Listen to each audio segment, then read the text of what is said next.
Welcome to my channel, Endless Roads. I've been off for a while, had medical issues again.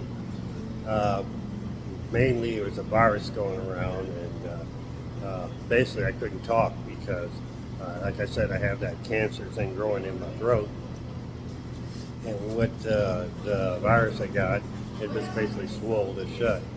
But anyway, I'm back, and I have a few things to talk about. First of all, I want to talk about situations going on here in the Philippines and also what's going on in America.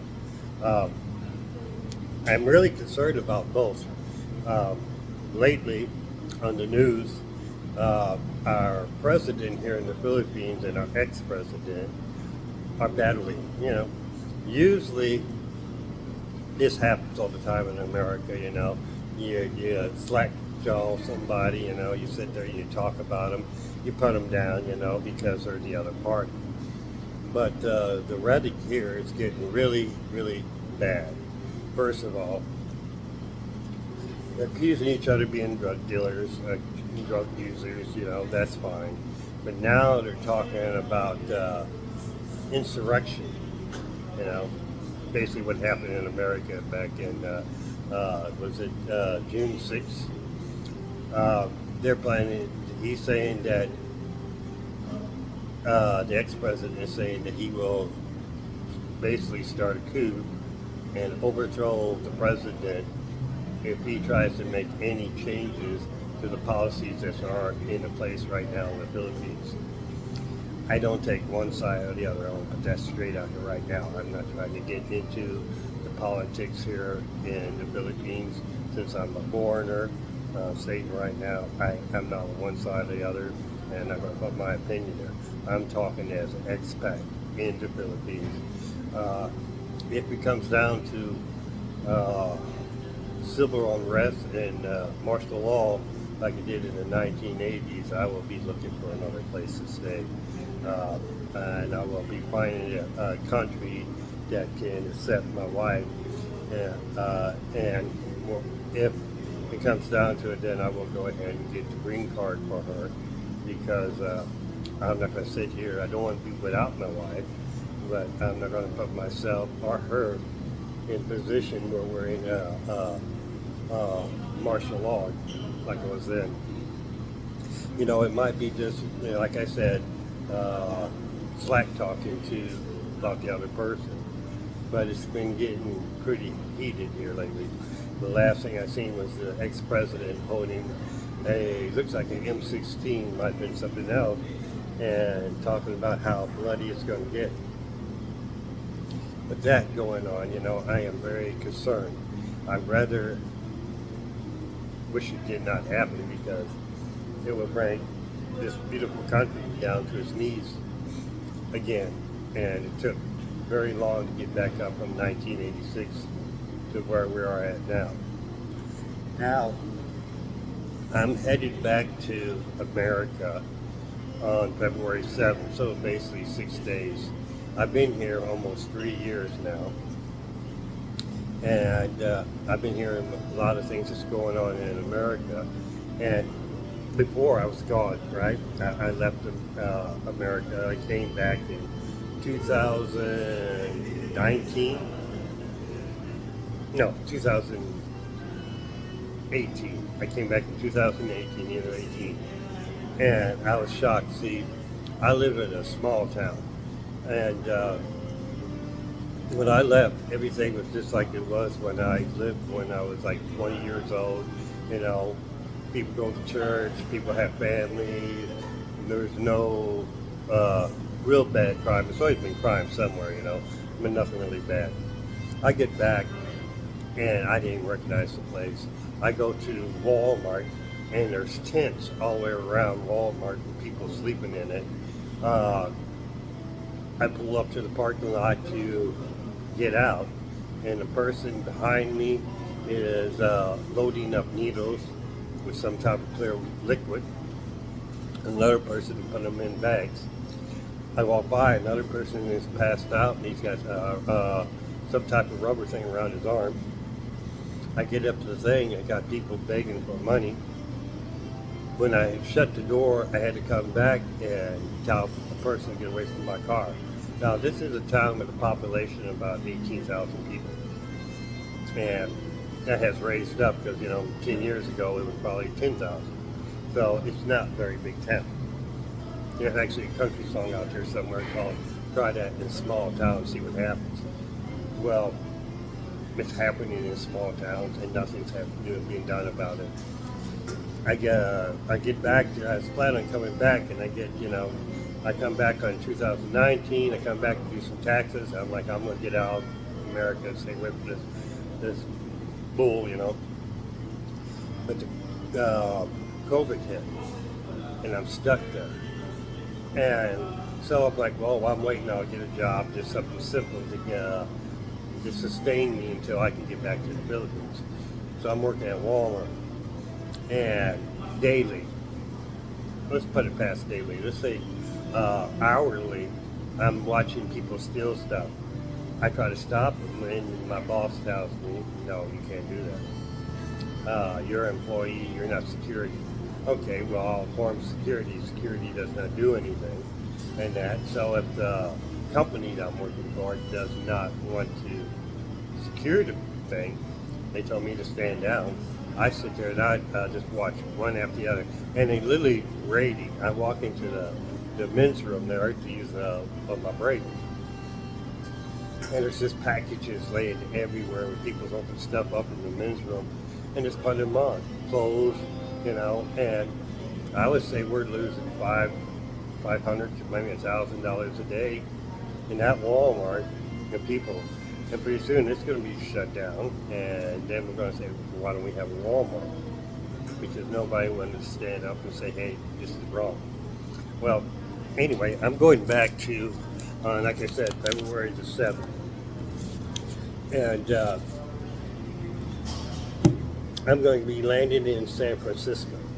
Now, I've been watching the news there about how bad the migrant problem was. Well, in my small town, right, 18,000, there was probably, everywhere I went, I just seen migrants walking up and down. Now, I'm in Missouri. If you watch my videos, you know that. I'm in the heart of America. And I'm in the heart of Missouri, basically, okay? A small town. And I could pretty much tell who was illegal there because they didn't have cars and transportation, walking everywhere. And they usually would show up at Walmart about 10 o'clock at night, and they would come in. And actually, it probably wasn't them taking the stuff, because it seems like they all got jobs, but they don't have credit cards. They have mountains of cash in their pocket, which I don't know how they're getting that. They must be, I had rumors that around my town, there's these factories that produce things that's just hired by illegals, and it's run by people that's from Mexico. I personally know these people. I never asked them about it, but I don't want to start a conflict there because there ain't nothing I can do about it. And I'm pretty sure the county governments and the city, local cities there knows about it anyway if it's going on. But the rumor is that they own the factory, and they employ them at a very low rate, And I'm not talking about $5 or nothing, but something like maybe $10 or $11 an hour. And they don't have to pay taxes, they don't have to do nothing. And some of them get a check. When they get a check, they go into the local, there's 3 stores in, 2 stores, let me say, in my town. And then in my hometown, there's another store that just caters to Hispanics and people like that. And the people that work there won't even speak in English. And but I go in there, I go in there and I sit down and eat their cheap tacos. And I'm in there, I see a van pull up and somebody come in and being pointing at me and talking to me. And they're like, oh, like in their language, he's okay. And next thing you know, there'd be a van full of guys walking in. And I would say they're from Guatemala, Honduras, because, Mexicans, they're pretty tall. They're about 5'6" to 5'10", but these are people, they're barely breaking 5 foot. A whole bunch of little guys coming in. They all got paychecks, and they're cashing in there. And I see a couple of complained about cashing the thing. I found out that they charge 25% of their pay to cash the check. Now, this is also the person who owns the store is the ones who's rumored to own these illegal factories. So they pay them low, and then they have to come to their store to cash it, and then they get 25% of that back. Heck of a scheme there, you know.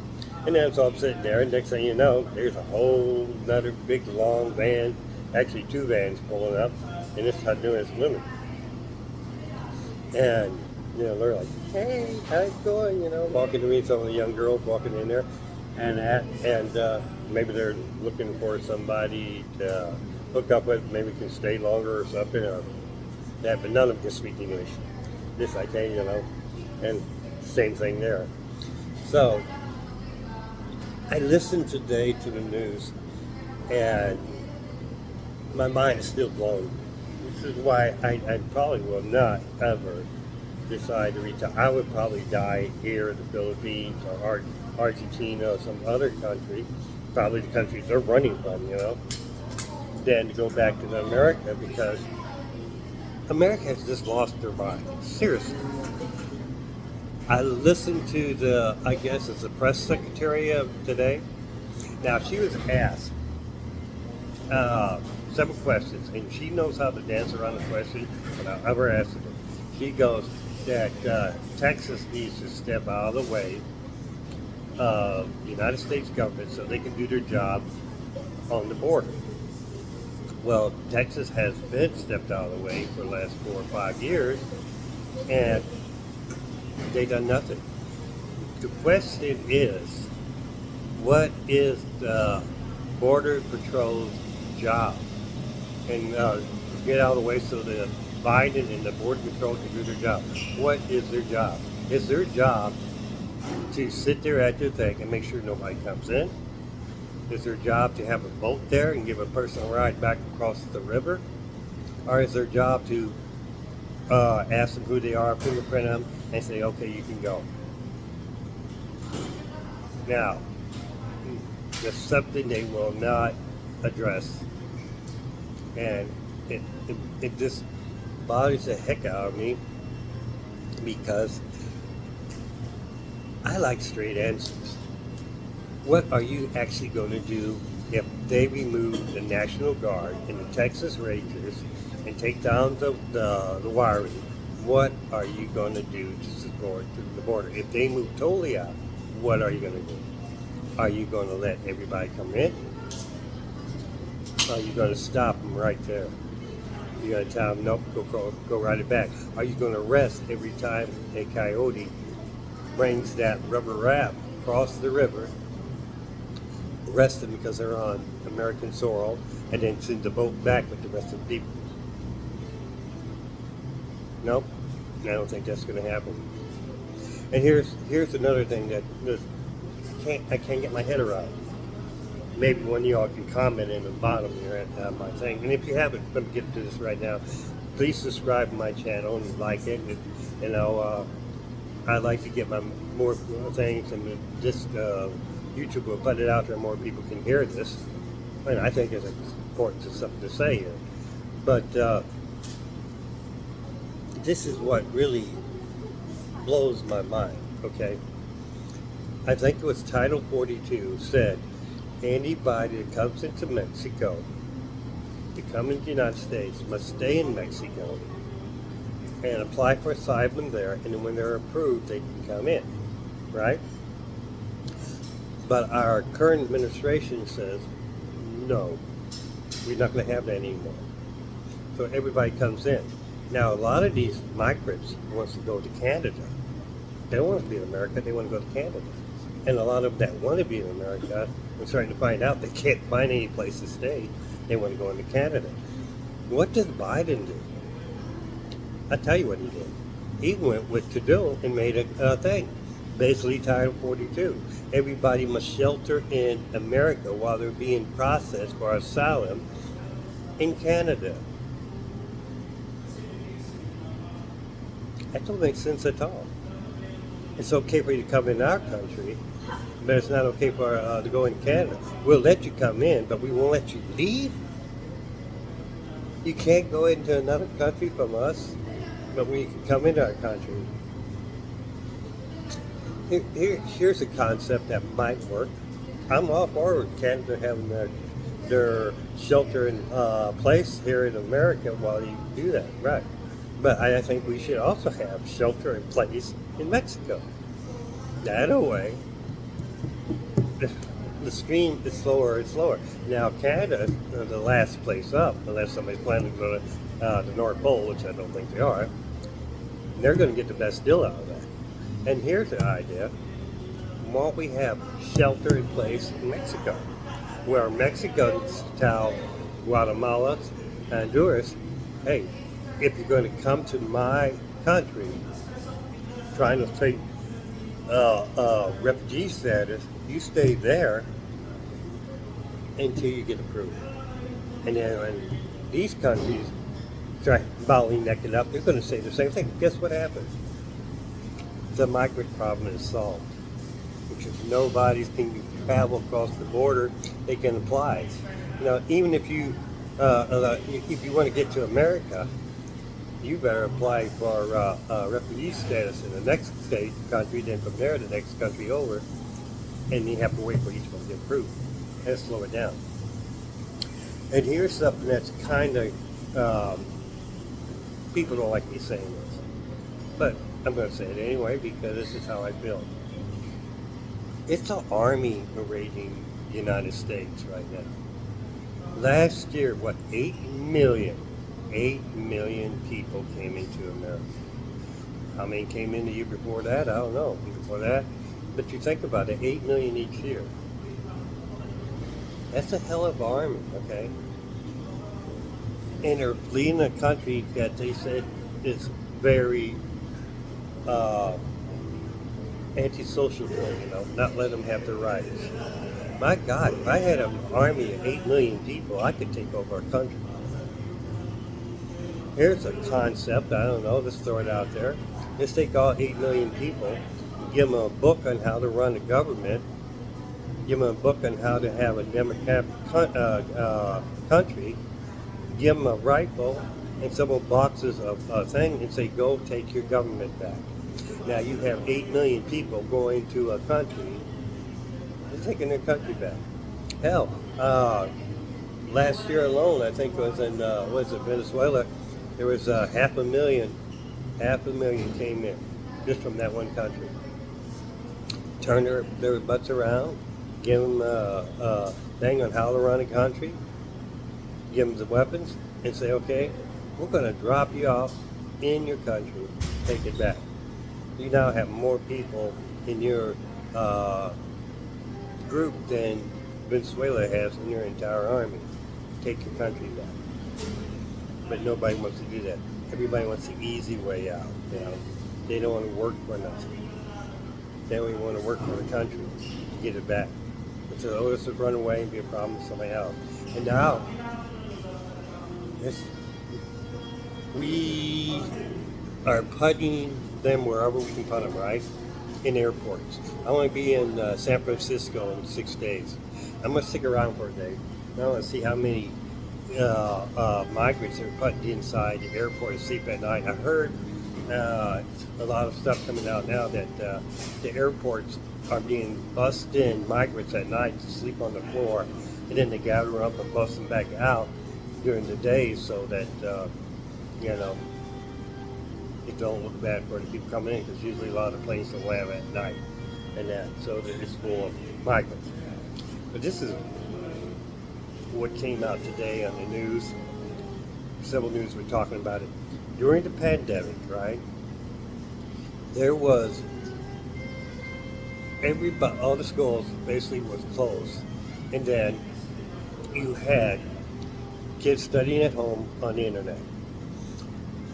Now the ones who are in the upper class, middle class, and rich, they can afford private tutors and all this stuff to help them.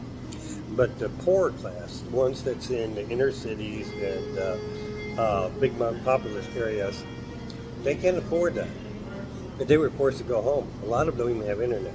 So it came out today that a massive amount of American students are 3 years behind because of the pandemic, because they had to learn at home instead of being in school.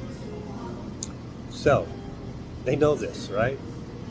So now they're taking children out of school and telling them they have to learn at home because the migrants have to use their high school, their middle school, and their grade school for shelter, the place to live. And they're 3 years behind.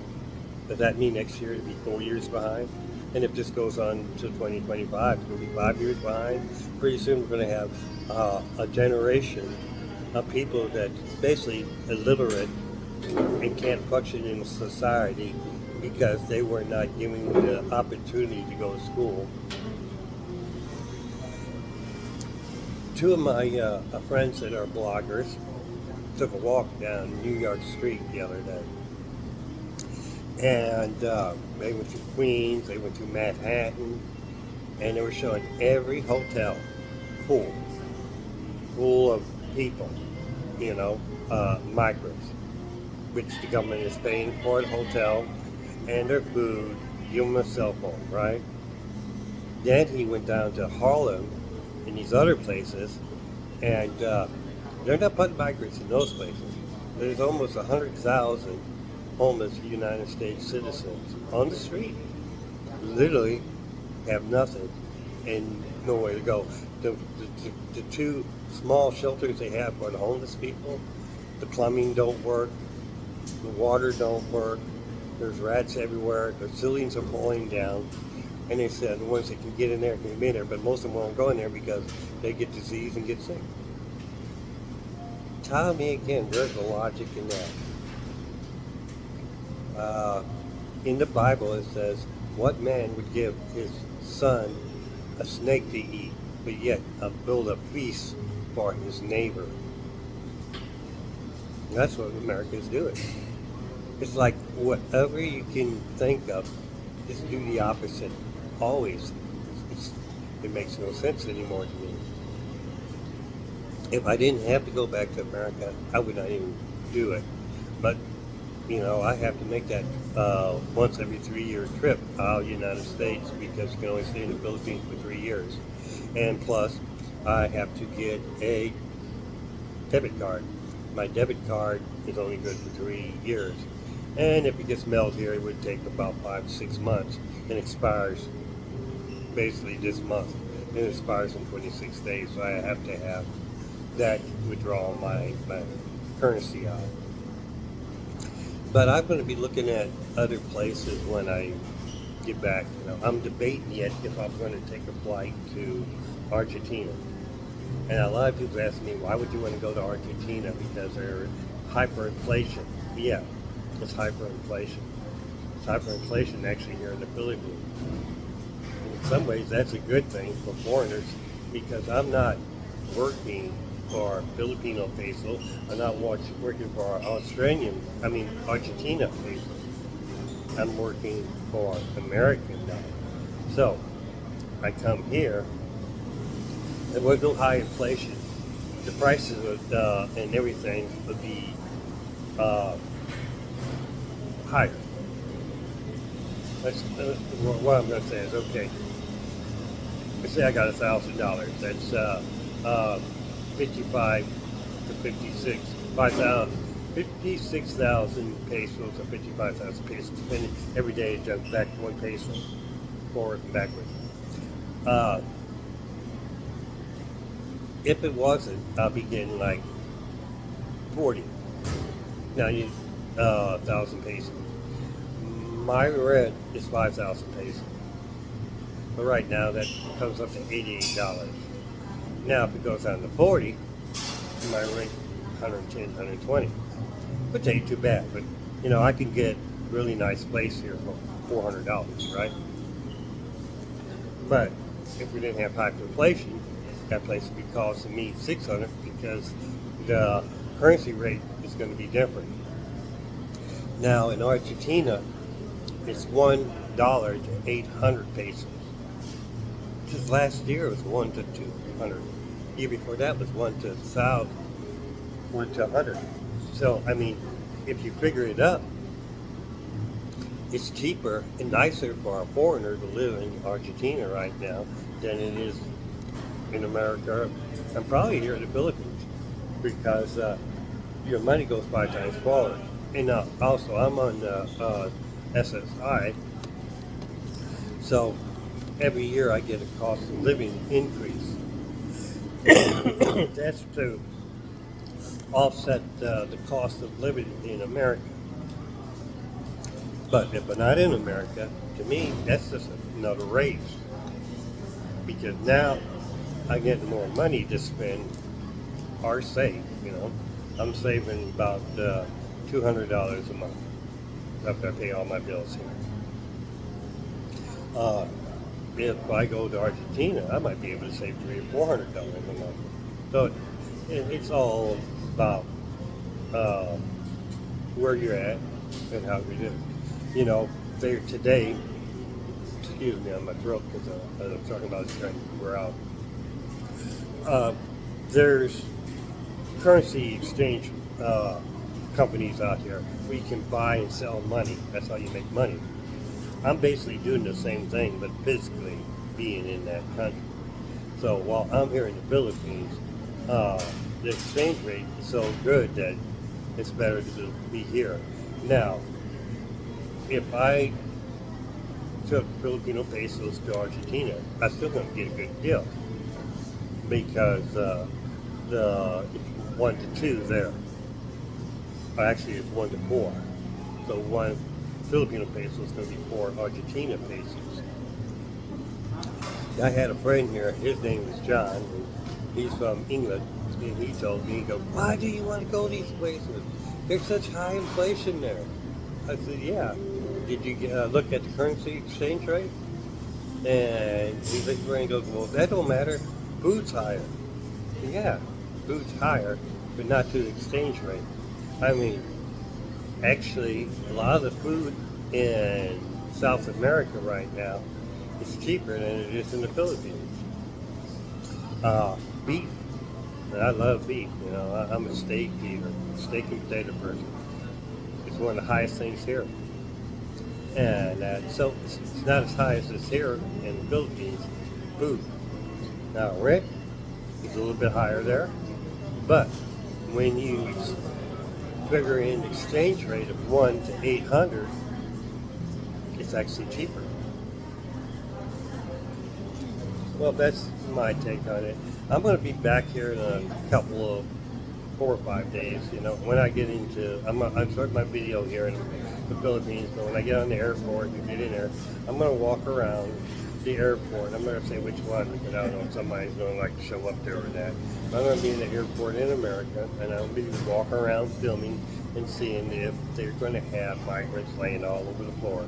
My plane gets in late in the evening, and I'm going to stick around because I didn't buy an onward flight to my home.